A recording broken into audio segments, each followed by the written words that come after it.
পডোফাইলামের রোগীর মধ্যে একটা ইরিটেবিলিটি লক্ষ্য করা যায়, অর্থাৎ তার ভিতরে একটা খিটখিটে মেজাজ। কেন?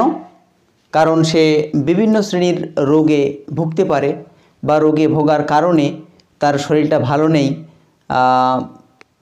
বহু ডাক্তার দেখানো হয়েছে, বহু ঔষধ খাওয়া হয়েছে, কিন্তু তেমন আশানুরূপ কোনো রেজাল্ট সে পায়নি, যে কারণে তার শরীর অসুস্থ।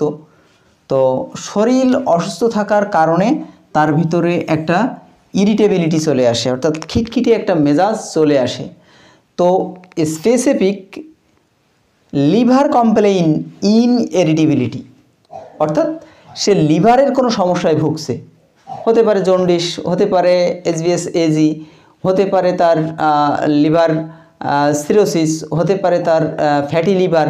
তো লিভার সংক্রান্ত যে কোনো সমস্যা ভোগার পরে, অর্থাৎ লিভারের কোনো সমস্যা থাকা অবস্থায় তার ভিতরে একটা ইরিটেবিলিটি, তার ভিতরে একটা খিটখিটে মেজাজ তৈরি হয়ে গেছে, অর্থাৎ সে লিভার ফ্যাটি লিভারে ভুগছে।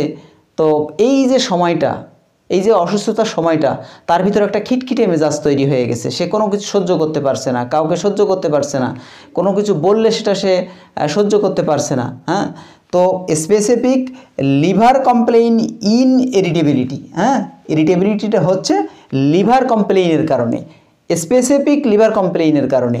এটা ছাড়াও পডোফাইলামের রোগীর বিভিন্ন রোগ ভোগ করার পরেও কিন্তু এই ইরিটেবিলিটি আসতে পারে, তবে একেবারে নির্দিষ্ট করে পডোফাইলামের লিভার কমপ্লেইন ইন ইরিটেবিলিটি, হ্যাঁ, লিভার কমপ্লেইনের কারণেই তার এই খিটখিটে মেজাজ তৈরি হয়েছে।